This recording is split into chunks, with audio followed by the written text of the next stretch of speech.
माजी आमदार व सोलापूर स्थायिक रविकांत पाटील अजित पवारांच्या उपस्थितीत राष्ट्रवादीत दाखल झालेत। इंडीचे माजी आमदार तथा लिंगायत समाजातील नेते रविकांत पाटील यांनी उपमुख्यमंत्री अजित पवार यांच्या उपस्थितीत राष्ट्रवादी काँग्रेसमध्ये प्रवेश केला। रविकांत पाटील हे कर्नाटकातील इंडी या विधानसभा मतदारसंघातून 3 वेळा अपक्ष आमदार राहिलेत।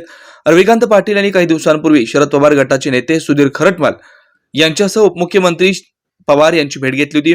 त्याचवेळी पाटील हे राष्ट्रवादीत जाणार असल्याची चर्चा रंगलेली होती। पण आपण सोलापूरच्या विकास कामासंदर्भात उपमुख्यमंत्र्यांची भेट घेतल्याचं यावेळी त्या दोघांनी सांगितलं होतं। याच वेळी सुधीर खरटमाल यांनी शहरातील प्रश्नांसाठी भेटल्याचं सांगितलं होतं। आता राष्ट्रवादी शरद पवार गटातील एक एक करत सर्वजण अजित पवारांच्या कळपात दाखल होत आहेत।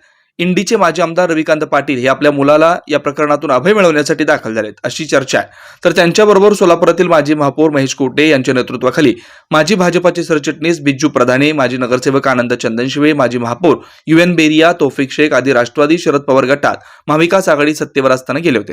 आता राज्यातील परिस्थिती बदलली आहे। शरद पवारांच्या ऐवजी आता अजित पवार गटाचं वर्चस्व राज्यातील सत्तेत असल्यानं शहरातील काही पुढारी अजित पवार यांच्या गटात दाखल होत आहेत। यामध्ये अजूनही माजी महापौर महेश कोटे, तौफिक शेख, सुधीर खरटमाल यांच्या पक्षप्रवेशाचे निर्णय झालेले नाही।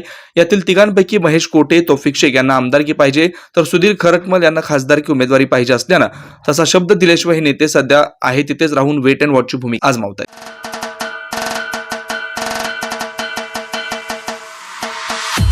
राष्ट्रवादी काँग्रेस पक्षाचे राष्ट्रीय अध्यक्ष तथा महाराष्ट्राचे उपमुख्यमंत्री आणि आमचे मार्गदर्शक माननीय अजितदादा पवार यांच्या सोलापूरच्या पुण्यनगरीत हार्दिक स्वागत उत्सुक रियाज भाई शेख मित्र परिवार।